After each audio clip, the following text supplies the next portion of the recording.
In emergency management, the definition of a stakeholder is any person or entity with a vested interest in the survival or recovery of a given community.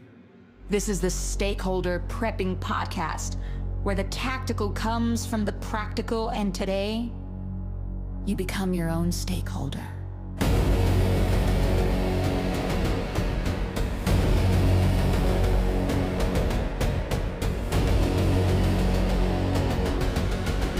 Here are your hosts, Chris and AC.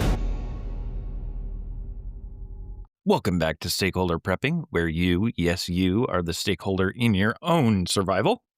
And before we get started, I want to remind everyone that our apparel store is up and running. You can get there from stakeholderprepping.com, but we also went out and bought stakeholderprepping.store. And our resident IT guy, AC, he managed to make the web address work properly so you can get there directly. And I do want to actually give a shout out to our listener, Christopher from Warsaw, Indiana. He purchased our very first limited edition t-shirt, which is an awesome design. So if you like the show and want a cool t-shirt, check them out. Again, that is stakeholderprepping.store. But today we are shaking things up quite literally. Yeah, man, we're going to talk about earthquakes. And it's weird because we're kind of running out of like natural disasters. You know, I was looking back at all the episodes we've done, and we're gonna need new natural disasters. Like maybe aliens will show up, or there'll be like a like a gravity glitch day, or maybe like the poles will shift or something. But we're gonna run out of natural disasters soon. We've covered the Gravity whole glitch. yeah, like if we just had like maybe we didn't have gravity for a day, and then we could talk about that. That would be wild. I don't know what to do with that. I've been going over in there's a lot of tethering that would be involved, but I've just been going over like what we just need some new natural disasters that we haven't seen before, or we're going to run out of things to talk about. But today, yeah, it's going to be earthquakes, and we'll talk about kind of what causes them and where they're most likely to happen, and what the literal and figurative ripple effects can be from one of those. And also, before people tune this out, I do want to say that earthquakes can kind of happen everywhere. It's not just the West Coast. It's not just the San Andreas fault. There's earthquake fault lines everywhere, and there's some other things that could cause earthquakes. So it's good intel for everybody to have. And on top of that, some of us travel. So it's good to know what to do in case an earthquake strikes when you're not at home. So we're going to talk about like all that kind of stuff.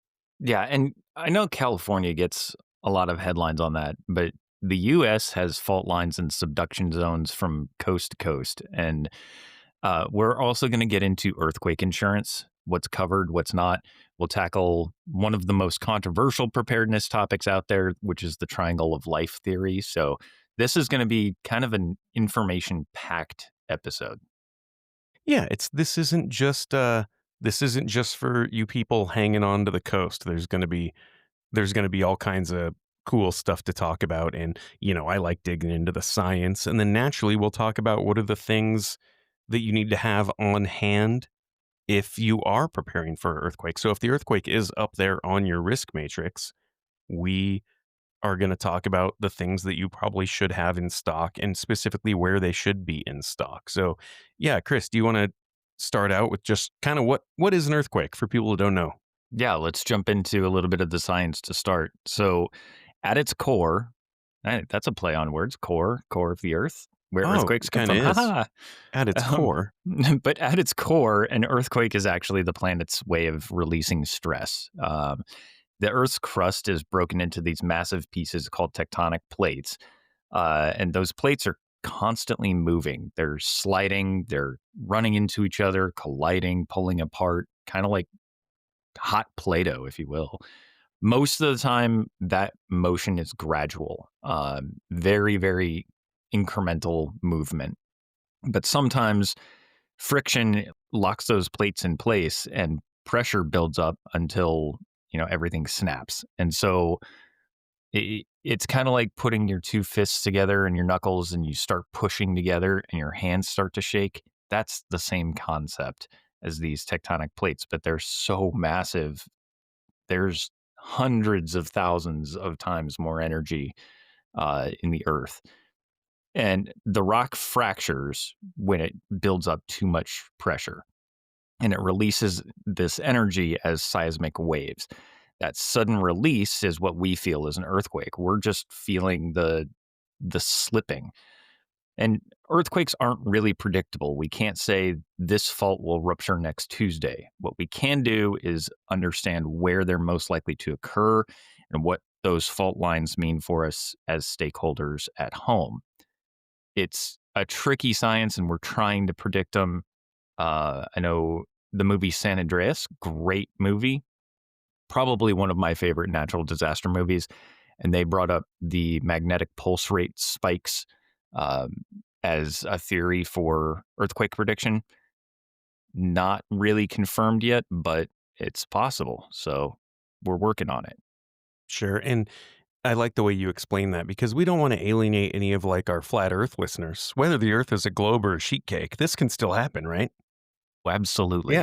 Yeah, this is everybody needs to be worried about earthquakes. But I want to start with the ones everybody's heard of. Let's talk about some of these fault lines. The San Andreas Fault in California. Yep, the Navy or the that movie was actually named after the San Andreas Fault, right? This is a big one. I think isn't there a there's a video game too. Wasn't there a Grand Theft Auto San Andreas?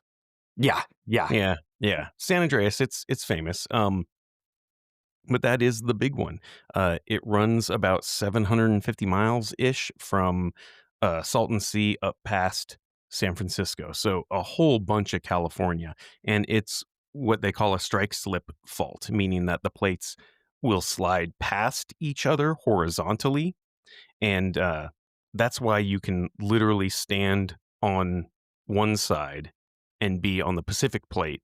And then a few feet away, you're on the North American plate. So that those two plates are just butted up right against each other, right under that 750-mile long fault line. That's a big one. And then closer to home for me, there's the Cascadia subduction zone, and that stretches from Northern California through Oregon and Washington all the way up into BC. So that's where one plate is diving beneath the other plate, and that's how that subduction zone works.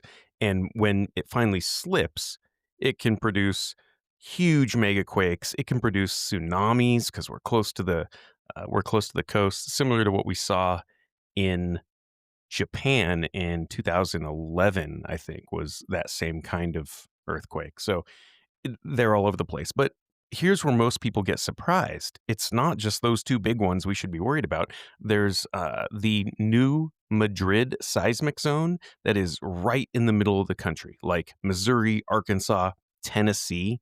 And back in 1811 and 1812, it produced some of the strongest quakes in U.S. history. The Mississippi River literally ran backwards for a few minutes. Like, that's how bad this earthquake was. And that was right in the middle of the country. So all these people in the middle that think this is just a West Coast problem, they're all over the place. There's also the Wasatch Fault, which is in Utah. That's another really big one. It runs right along the urban corridor where most of the population in Utah live. So that would be huge if something like that happened. And then there That's is terrifying. it's crazy to think about. It's right there, right underneath Salt Lake. There's uh this massive Wasatch Fault. And then there's the Charleston seismic zone. So that's in South Carolina, obviously. It has a history of a few major quakes. And then let's not forget Alaska. I think they get forgotten about a lot, but that is the US. That's us. And the Alaska and the Aleutian subduction zone, it's huge that because Alaska sits along that active Pacific Ring of Fire that Johnny Cash sang about. And you Yes. know, yes, and it's experienced some of the largest earthquakes ever recorded globally. There was a huge one in the 60s, mid 60s. There was a 9.2, the Great Alaska Earthquake. And if that happened today, when you actually have, just so much more people and commerce and cities, and Anchorage actually has tall buildings now. That would be huge. So that's a major area of seismic risk. But the Cascadia subduction zone is often highlighted as that primary big large one that's probably going to pop pretty soon. And these would all cause what we call tectonic earthquakes. But there's also something called a swarm earthquake. And something like the Yellowstone supervolcano could trigger earthquakes of varying types, from small to frequent tremors and even really large events. And depending on the specific geological activity, there are a lot of volcanoes that could produce earthquakes downrange, kind of everywhere, all over the country. And the most common is this, what they call the swarm type. So it's this small to moderate earthquake that's caused by pressure changes from shifting magma and fluids and fault lines and things like that. So I large, love the shout out little Austin to Powers Austin there. Powers there. Is there anybody who's anywhere close to our age that can say the word magma with a straight face? There's no way. I'm sure they exist, but Maybe. they don't listen to the podcast because they are Amish or Mennonite or something like Right. that. Yeah, they just don't have technology anyway. But anyway, so yeah, there's these large distant tectonic earthquakes. There's those that occur in the basin and range areas, and they can trigger small localized earthquakes, and that's something that could happen, like the Yellowstone supervolcano is the one I think we're really worried about, because that one could go, and obviously the volcano would be huge, but you could get a bunch of earthquakes for hundreds or thousands of miles away that could also cause issues. So while California gets the headlines, there's this patchwork of risk zones across the country. And if you live near one, understanding your local geology is kind of part of being that responsible prepper. And I know we're talking about the US, but there are active volcanoes all over the world. And there are active fault lines all over the world. The Ring of Fire, obviously, Japan, the Fukushima Daiichi nuclear disaster, that was an earthquake. Yep. And then right now, I know in Italy, I can't remember the name of the mountain. I don't think it's Vesuvius because that destroyed Pompeii, but there's a volcano that's rumbling back to life. There's active fault lines in Africa that are potentially capable of causing 100-foot tsunamis all the way in the US. So this is a global threat. It's a reasonable risk level, but it's something to just be aware of and have on your risk matrix. And it's higher for some people and it's lower for some people. But you're right. If you live in one of these subduction zones or somewhere where you could have either a tectonic or some other seismic event from a volcano, then yeah, this should be pretty up there on your risk matrix, really. And I live right next to the New Madrid fault lines. So I live pretty close to the Mississippi River, just like you're up in Cascadia and that Mhm. subduction zone. We're actually at a higher risk for earthquakes. So it's absolutely on the matrix. And most people think about earthquakes, they kind of picture this shaking buildings, cracked roads. The direct shaking is only part of the story. So this is where earthquakes get kind of interesting, is looking at the secondary and tertiary effects. So I want to dive into that because let's talk secondary effects, the stuff that happens because of the shaking. Uh, if it's in a mountainous region, you're going to get landslides, potentially mudslides, avalanches, things like that. Uh, and then you also are at risk for something called liquefaction. And it's where solid ground behaves like a liquid. It can literally swallow buildings. If you have ever seen an experiment, and you can look this up on YouTube, look at what happens to sand when they pump air through it. That's liquefaction. Uh, It becomes so much less dense and less packed together that you can swim in sand, but buildings don't exactly swim. Dude, I'm gonna admit something right now. I've seen that word 800,000 times in my life, and I always thought it's liquefaction. I did. You just taught me something right there. It's liquefaction. I mean, it looks like liquefaction. I guess I'd never heard anybody say it, and I was like, no, it's like liquefaction. It just that sounds like it should be that word. Right? Yeah. Another secondary effect is aftershocks. And if the earthquake, if the primary earthquake was large enough to cause aftershocks, it's basically slip, slip, slip, slip. And as everything is kind of settling back down, those aftershocks can cause as much damage as the original quake.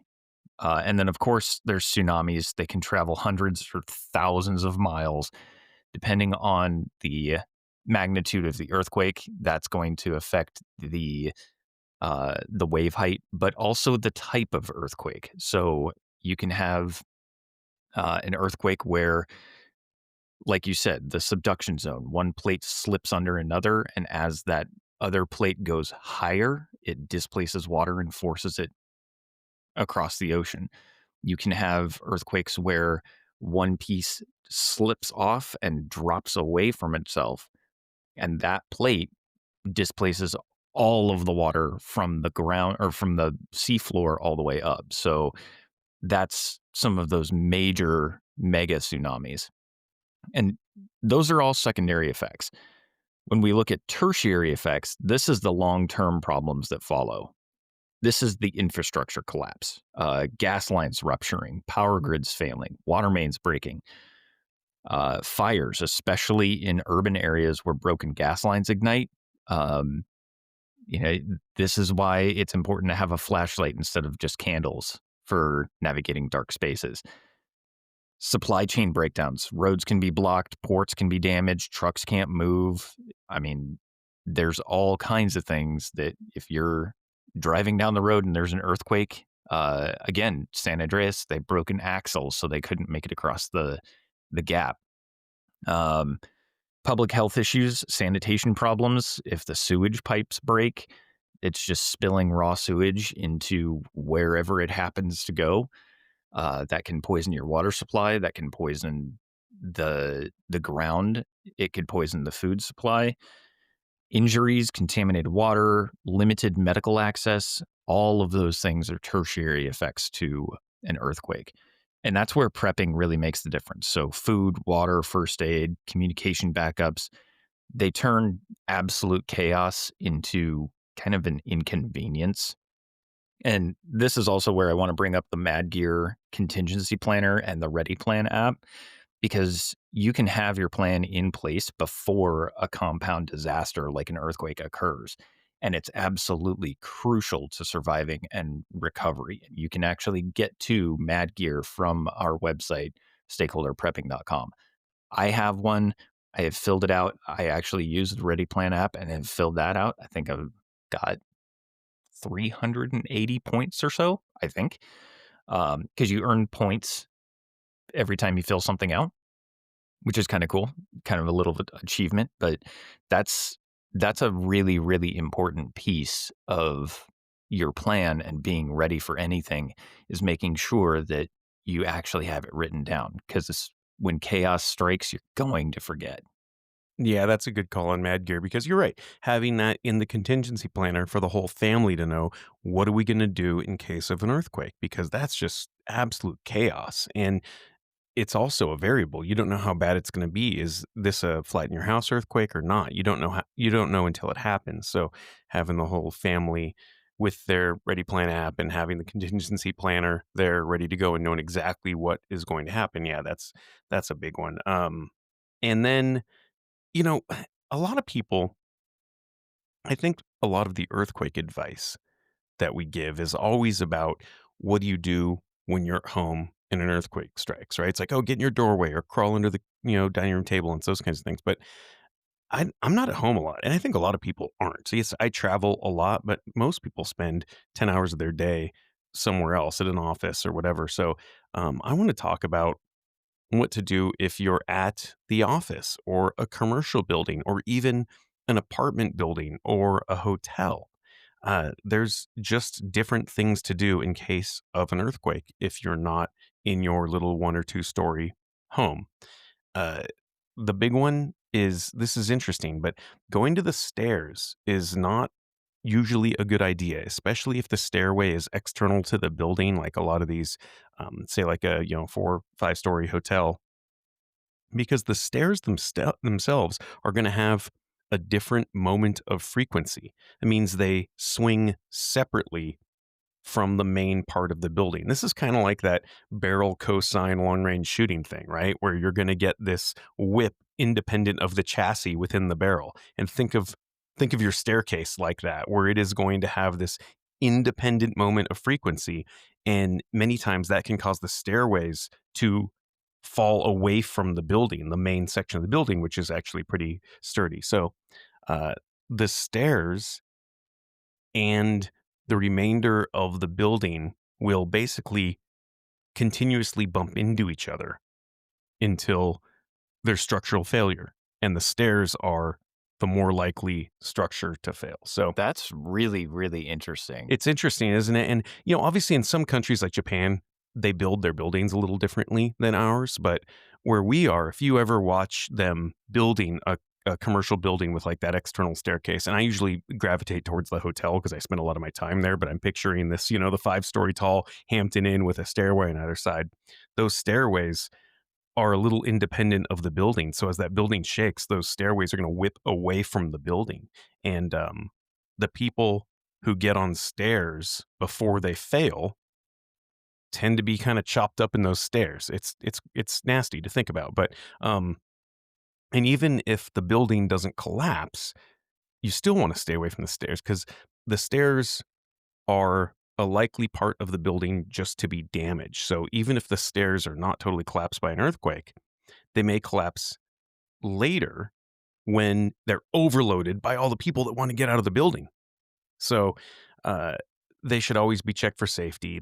And that's a big one. And then obviously it might be harder to rescue you from this big, concrete tomb you found yourself in if you do get on the stairs and stuff collapses around you.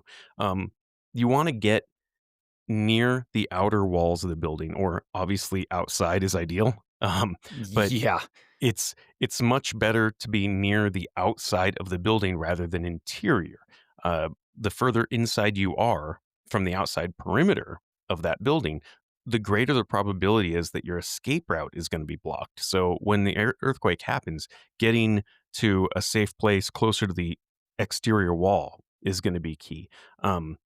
Another one that's crazy is people inside of their vehicles are often crushed in an earthquake, especially like when you're in like a double decker freeway. Think about the Nimitz freeway in San Francisco. That That was a big was one. that was what, 94, 93, Was it something that like that? was it that late? I mean, that was during the World Series, but was it 90s? I was thinking it might have been, yeah, I was thinking it might be late 80s, but yeah, you're right. During the big San Francisco earthquake, um, the slabs between decks of the Nimitz freeway fell and they crushed people in their cars. Uh, so most of those victims actually stayed inside their vehicles, but people that got out of their vehicles could lay next to the car and they created kind of these voids. So if anything fell and crushed the car, there were voids next to the cars. So um, a lot of people that were killed would have survived had they been able to get out of their cars and sit or lie next to them because of the way these big panels kind of crushed down. So that's just kind of interesting because all of these crushed cars had these voids next to them and there's room to live there. It was 1989, the Yeah, see, Loma Prieta. I thought it was the late 80s. Yeah, that was I was watching that. I don't know if you were old enough to remember that, but I remember with my parents watching the World Series, and you could kind of see a little stuff happen on TV and then it just went black, right? Because it was Oakland A's playing the San Francisco Giants, and you were just watching going, "Oh man," like you knew something happened because it started to get like just you could see the look on people's faces, and then like the TV immediately went black, and that was just, yeah, this massive, huge earthquake in our lifetimes. Um, and you touch on this a little bit, and I do want to talk about this It's called the triangle of life theory, and this has stirred a little bit of debate, but this came from a rescuer named Doug Kopp. And this guy has crawled inside 875 collapsed buildings with rescue teams in 60 different countries. And what he observed is that during building collapses, survivors were often found in what they call these triangles or these little voids next to a large object. So think about next to a couch or a desk, but not underneath them. And he said that a lot of these people that would survive, he would find babies and children and pets because they didn't know better. They didn't know to like go run under something. They just like snuggled up next to something. And then it created this triangle when stuff fell against it. And it's these little voids. So the triangle of life theory suggests that you could get next to something solid and not under it. So it does sound kind of logical, but I know here's the there's some controversy behind yeah, this and too. here's that controversy is in the US, most buildings, they're built differently than many of the places in the world where Doug Kopp had made his observations. So American structures, the traditional advice, like the drop, cover, hold on, is probably still the best practice in most cases in the US. But here's the takeaway. If you're in the US or another country with modern building standards, that drop, cover, hold on thing is probably pretty good. But if you're in an area in the US or outside of the US with older, unreinforced masonry or concrete buildings, things like that, it might be worth learning about this alternative survival spaces like the triangle of life. And, you know, obviously we're not taking sides here. This is just we're trying to provide as much information as possible. So I honestly don't know what I do. I think about this because I travel so much, and in my home, I think I can get out of the house pretty easily in an earthquake. Maybe if I'm on the second floor of my home, that might be the find the structure, the doorway to write it out in. But if I'm not at home, I honestly don't, you don't know what you do. If you're sleeping in a hotel, it's like, what do you do? Do you get up? Do you try to run to the exterior wall? Those kinds of things. So it's something you kind of have to think about. And it really is regionally specific and building specific. It's very building specific. So you have to think about what are those structures that you're in and what the likelihood of an earthquake happening is. And then what your action is going to be if something happens in the middle of the night. And you talked about the pancake style collapse. Yeah. So what that is for listeners who aren't aware, uh, unfortunately, I'm going to reference the worst terror attack in history, 9/11.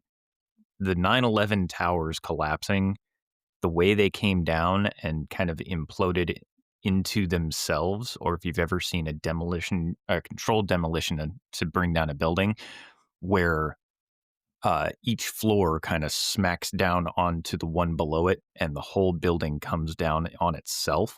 That is a pancake collapse. Most buildings in the US don't do that. They will lose the roof and it will slide off. So it kind of shuffles off to one side or the other. It especially with earthquake resistant buildings like in California, some of them are even built on springs that kind of vibrate back and forth to prevent that. But with the US and modern building codes, you're going to see a lot more. If the building collapses, you're going to see a lot more toppling rather than pancaking. So places like Afghanistan, India, Nepal that have had recent earthquakes and it just caused all kinds of devastation. That's where that was coming from. Is as soon as the walls start to shake, they blow out and the top of the roof comes down and just flattens everything below it. That's where you get that triangle of life, is because as it's coming down, it hits on an imbalance.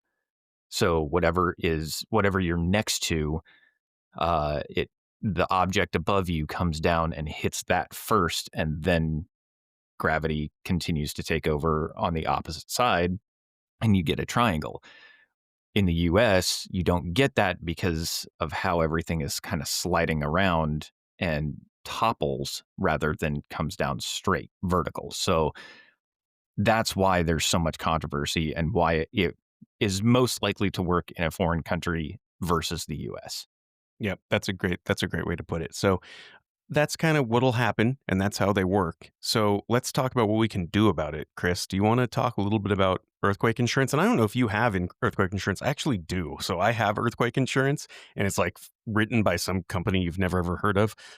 But Oh, yeah, do you want to kind of talk about what that is? yeah, this gets overlooked quite a bit until it's too late. And earthquake insurance is kind of one of those weird things. Like you said, the company that writes your policy, it's not going to be somebody like State Farm Right. or USAA or any of the major carriers, Allstate, anything like that. Progressive.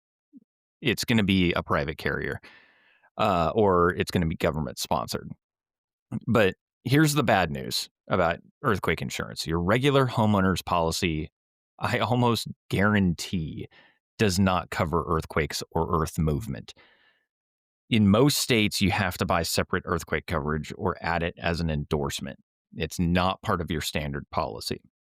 But here's what earthquake insurance generally covers: it covers structural damage to the home or foundation, personal property inside of the home, like furniture, electronics, clothes, shoes, bed, mattress, sheets, TV, DVD player, DVD collection, pots and pans, all the way down to your favorite toothbrush. And then additional living expenses if you cannot stay in your home after a quake. So the problem with it is because they are so unpredictable, the deductibles tend to be really high. So oftentimes it's 10 to 20% of the home's insured value. So if you have a $300,000 value home and you have an earthquake, then your deductible would be 30,000. That's that's a chunk of change, right? And it won't cover damage from floods, landslides, anything like that that results from a quake. Those require separate policies. So if it's a tsunami because of an earthquake and you get washed away because of the tsunami, if you don't have the flood insurance, but you had the earthquake, sorry, you didn't have the right kind of coverage. So it gets really, really tricky there. But if you are in California, because California has so many fault lines and has a major fault, the San Andreas, running almost all the way up the side of the state, there is something called the California Earthquake Authority, and it offers relatively standardized coverage where in other states you would have to ask your insurance provider what options there are, but California has the CEA, and the CEA specifically and only does earthquake policies. Now, it's important to remember that insurance doesn't prevent disaster, but it's a part of the recovery plan. So we are going straight from disaster to recovery. If preparedness is about resilience, then having a financial recovery strategy is just as important as having food and water. Otherwise, you're going to go broke just trying to recover. Right. Yeah. And I'll tell you, my insurance, the earthquake insurance, it's about $100 a month. And you're right. It is and I'm in I would call it a moderate risk zone, right? Pacific Northwest, we're on the list. Like we're due for one. The Cascadia fault is going to cause some problems, but we're probably not high risk like California, where they just happen every day. And you're right, it is like a 10% deductible. So you can look at it two ways. You can look at it like, hey, you got to have a $30,000 in the bank to rebuild, or you can look at it like, hey, you've got $270,000 check sitting there waiting to be cashed if you ever had to have an issue. So, and we'll talk about some ways to make your house a little more earthquake resilient. But you had mentioned food and water, and so I want to talk about food and water. Let's talk about that. What are the things you should always have in stock in case of disaster? So, obviously, natural disasters in general, it's all kind of the same stuff we always talk about, right? It's that food, water, shelter, weapons, warmth, that kind of thing, sanitation. But there is some earthquake specific stuff. Like you're going to want to know how and where to turn the gas off in your home. Like you had mentioned, some of those secondary and tertiary effects. You want to know, how do I turn the gas off in my home? How do I turn the water line off coming into my home? Those are things that are fairly earthquake specific when it comes to preparedness. So, earthquakes can cause broken pipes and water mains. They can cause floodings, things like that. So, that's something that I think is very earthquake specific that you want to know how to do. Obviously, food, water, the supplies we always talk about.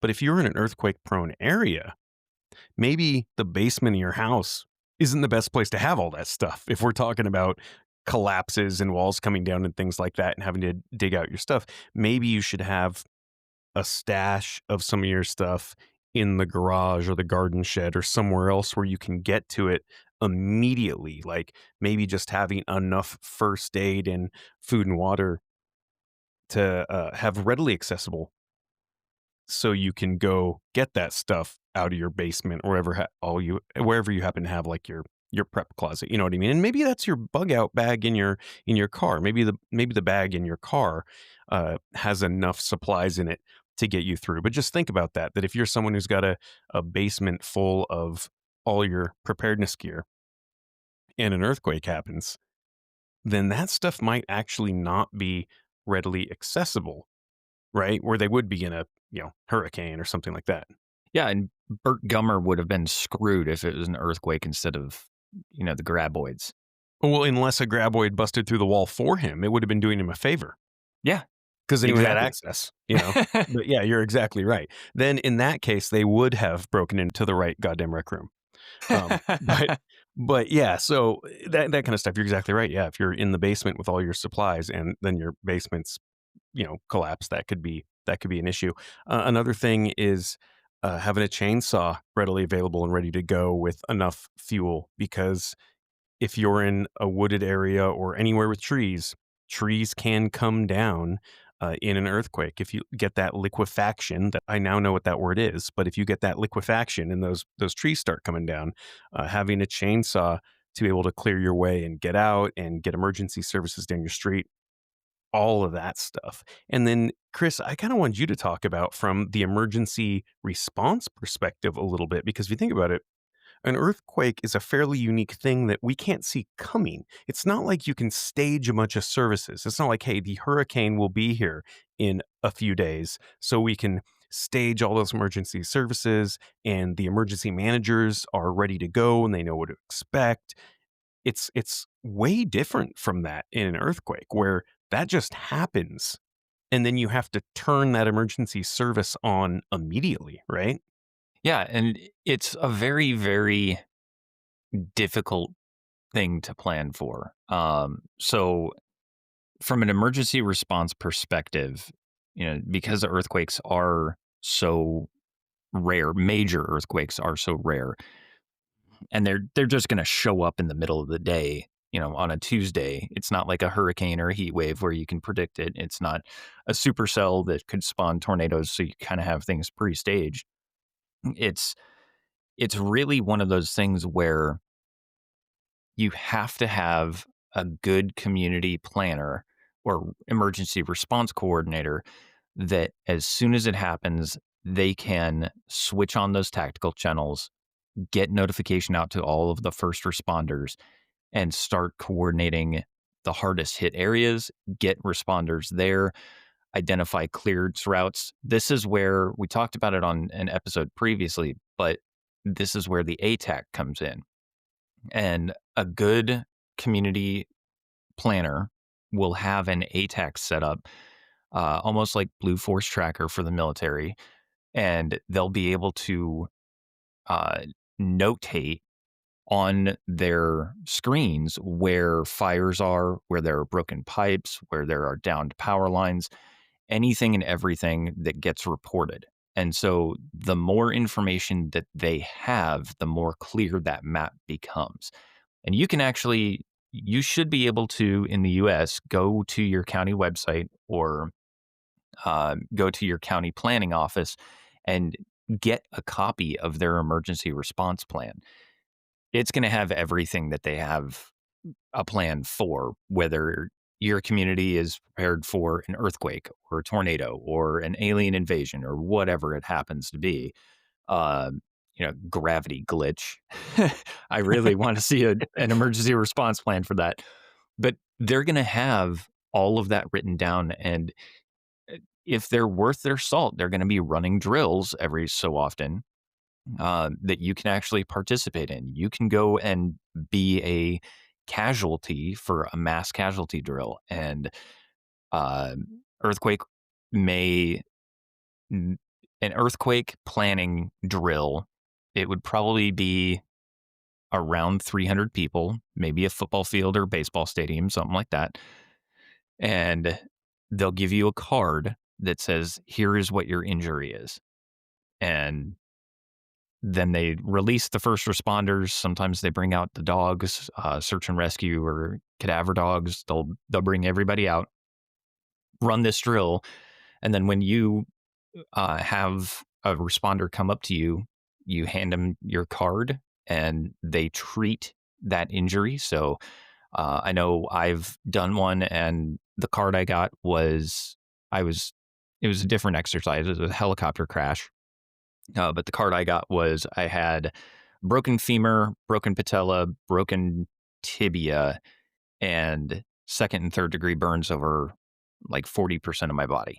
And I couldn't speak. So I did not speak a single word the entire time they were treating me, which was really weird because they're wrapping my leg, they're splinting it, they're getting and I'm just staring at them like, okay, well, I guess we're good. That's what it was. I had a broken jaw as well, so that's why I Oh, couldn't speak. But yeah, you can go and get involved in the planning and understand what your emergency planning office has available. A lot of the time, you're going to find that communities that have an earthquake plan have an immediate mutual aid clause. So, County A gets hit by an earthquake, and as soon as that happens, County B, County C, and County D are all sending rescue resources, extra ambulances, firefighters, extrication equipment, things like that. So that's that's something that you need to look at because your county or your city is going to be different than almost everyone else's. And if you don't know what their plan is, you can't really compensate for your own preparedness. Does that make sense? yeah, that makes a ton of yeah, because you need to know what the government's gonna do, and then you're basically augmenting that that plan. You're augmenting what you would expect from them, and it's funny you mentioned TAC. I was just recently working with an agency in Texas, regarding TAC, and they use TAC a lot in Texas, and if you remember these recent, floods they had, uh, they were showing me on their TAC, they had that up in a big control room, and when someone was on the ground, whether it was a volunteer first responder or it was a, like state and local agency or even a federal agency that was on their TAC, then they would go to these areas and they would draw kind of a circle on their tack of where there was maybe the cadaver dogs were hitting or where there was a big pile of debris, and they would draw these circles around that, and then that would show up for everybody else on their tack, and the first responders knew where to go look. And then as soon as they would look through those areas for rescue and recovery efforts, then they would basically put like little green X over them and say, yep, we've been there. So you had this first wave of teams that went out, tried to find the survivors, and then they identified places where survivors or recovery efforts may need to be centralized. That's kind of like that secondary response was, okay, we found everybody we think is alive. Now, here are the places we weren't allowed to check. Here are places maybe the cadaver dogs hit, things like that. And they would make those notes on their TAC live on the app within that common operating picture. And then at their central command post, first responders could look at that and then they could dispatch other search and rescue and volunteer organizations to go check those areas. And so it was really cool watching what TAC did in a real life recovery effort in this sort of common operating picture they had. So yeah, to your point, there are agencies that do exactly that. And this was this was a hurricane slash flood event, I guess. Or no, it wasn't even a hurricane, was it? Was it just rains and It was just flooding? really, really bad rains. It was. Yeah. And I know there was some controversy over cloud seeding ahead of it, but it was just really, really heavy Yeah. rains that flooded the entire area.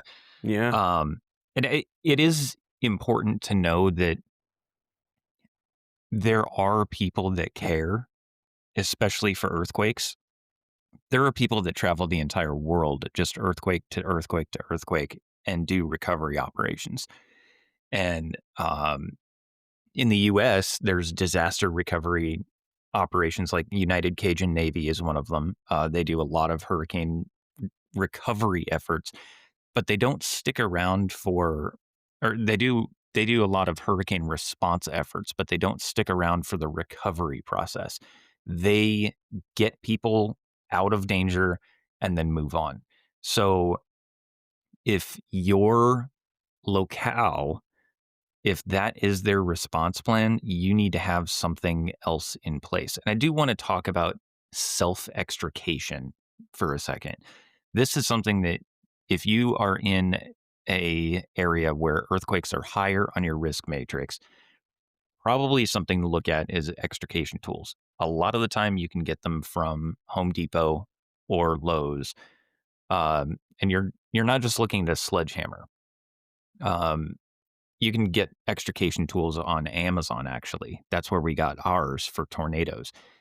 But having a large pry bar or a Halligan tool, something that you can get uh, into the walls and get through um, 2x4s, like a demolition tool, is important because your door may not open. If there's too much debris on the other side, it's not going to open no matter how hard you push. There's also, if you go to a hardware store, they make their shim jacks, and what they are is they're a small airbag that can hold. Some of them are 300 pounds, some of them are up to 1,500 pounds, but it's got one of the little blood pressure cuff squeezers. I can't remember what that thing is called, but A stigmomanometer. It's something like that. yeah, the Stigmamometer. stigmomanometer is the actual blood pressure cuff, but the little squeeze palm Oh, thing on it. the little hand pumpy squeeze ball thing. Yes, and Does all that it have a does, name? I don't know. Okay. I'd have to ask Charlie. Yeah. So Charlie, if you're listening, please help. But uh, it's got one of those on it, and you just pump it up, and so it's this little airbag that slips into a very, very thin gap, and then you pump it up, and it widens that gap. That can be absolutely critical for getting into vehicles, for opening doors. If you've got one that is strong enough to bend the door frame, you can actually completely unblock a door just by shoving it into the gap between the door and the jamb. Squeeze that open, and everything that's on the other side is going to dump out, but you can get the door open. So having a way to self-extricate out of your home or out of a building or something like that is going to help your own response effort, and then you can get to recovery faster. That's a good call. And I want to talk about, when you talk about self-rescue and extrication, I want to talk about something you can do right now is making sure that your home is up to code when it comes to the earthquake proofingness of them. And homes in the US began being built with earthquake protection with the adoption of a lot of statewide codes, but the quality of that protection, it varies significantly by year and location. So some earlier codes had basic requirements like foundation bolting, um, and there's more comprehensive seismic safety features that became standard in homes built, I think it was after 93, and in a lot of those high risk areas like California and Oregon. Um, Now, many older homes, especially those built before, say, the late 70s, they may have no seismic protection at all. And if you have an older home, it'd be good to check and see if those seismic upgrades had been done. I grew up in a home that was, I think my parents' house was built in the late 20s, and it was just sitting on the foundation, and we had a dugout basement. We had a real, full-size basement with concrete walls, but there was no protection at all. If we would have had an earthquake, the house would have simply just slipped right off the side of the foundation, and it would have been a total loss. And so, my parents, I want to say probably right around that, San Francisco earthquake said, maybe we should do something about this. And it's just these big, they're like earthquake straps. It's just basically a big piece of metal that bolts to the foundation on one side and bolts to the house on the other side. And you just put them every, few feet in the basement. And that really could mean the difference between your house surviving and your house not surviving. And that's something super simple to do. So, if you have an older home that does not have earthquake protection, or if you don't know, that's something to check on right now. Just making sure something as simple as your house is attached to its foundation. That seems like really common sense, but it absolutely was not common sense in before the 1980s. So that's something that you could do right now. The other thing is, I know, Chris, you've done this too, but anytime you buy a piece of furniture and put it together, or anytime you get a new appliance at home, it comes with like this little like anchor in a bag, and there's a picture of like a child falling under a dresser on it, and you Yep. throw that thing away immediately, right? Yep. Like Yep. no one attaches that. But every single piece of furniture you're gonna buy, um, with the exception of maybe Temu furniture, but anything you buy, like even at IKEA, is gonna come with this little uh tip prevention strapping, and It's none of us use them. anything over 3 feet in height is required to have that with it when it's sold from the manufacturer in the US. And it's the toddler anti-tipping. So as Yeah, they're climbing on the bookshelf, they that weight gets higher and higher and just becomes a counterweight and they fall over. And they do work so long as they're anchored into a stud, or you actually use a drywall anchor and you know do it right. right. But that could potentially save a lot of injuries. Yes. Yeah, so those furniture anchors, and they have them on appliances a lot as well. I think like the refrigerators and stoves have them too. Uh, just making sure those are installed, because I guarantee you they're not. They're definitely not in my house. I like look at that thing when I install some, like, well, I don't have a toddler running around, so I'm going to throw this thing out. Or honestly, I probably have a box of them in the garage. They're brand new. I probably have 20 of those little bags of the hardware anchors in my garage, because you can't throw out hardware, right? You're not gonna throw out a perfectly good metal strap in a screw, because you're gonna like use that for something later. But that's That is the something. prepper hoarder mentality that It's I love, totally because I do the same yeah. thing. No, you're like, I'm not gonna throw this out. It's a great piece of hardware. I'm definitely not gonna use it what it's meant to be used for, which is, keeping bookshelves from tipping over on toddlers. But those anti-toddler tipping devices, they could potentially save a life in an earthquake. They could definitely save your pet's life in an earthquake. So that's something you could do right now. And then, like I said, having the emergency supplies ready and available, and knowing how to shut off your gas lines, having the communication plan, right? Because that's one of those things that the cell phones may not work in an earthquake. If the power goes down, if cell phone towers tip over, those kinds of things, those are things you should just have ready, know where they are, and then have them in your Mad Gear contingency planner, and knowing what the family is going to do if they need to activate that communication pace model. And depending on your budget, there are also earthquake proof bunkers that you can buy, and they don't have to go underground.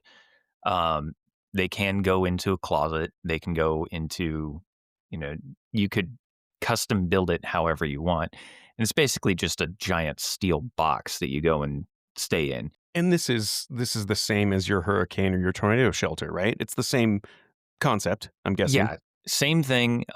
If it's earthquake resistant. It's usually built on small springs, so it vibrates with that different moment of frequency.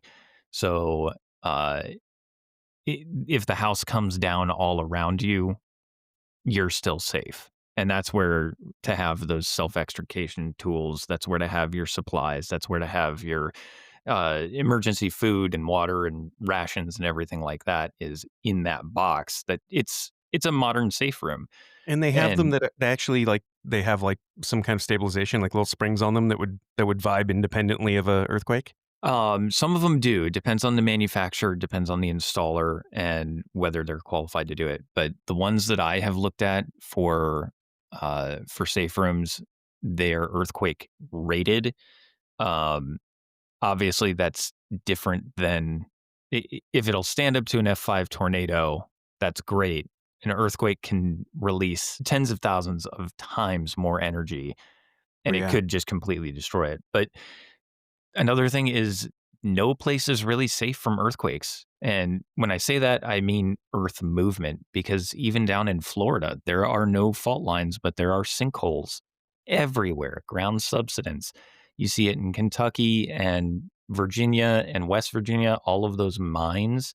Um, you were talking about building codes earlier. I know Colorado, Wyoming, Utah, a lot of those states have building codes that require floating walls because the ground will rise and fall almost like it's breathing, and it's just a very, very slow earth breath, if you will.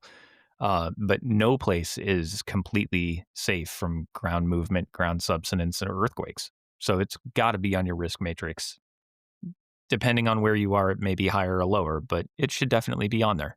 Yeah, that's true. And you think about Florida. I know in South Florida, and you're probably dealing with this from a insurance perspective now, Chris, but uh, that in South Florida they had a couple of buildings that had collapsed, I think just because of, yeah, just normal ground saturation and movement. And then they went and did these massive seismic upgrades to basically every condo in South Florida because a couple of them did just fall over and collapse and they killed a ton of people. So those are earth movement events that all the things we talked about would still apply, but they aren't from earthquakes.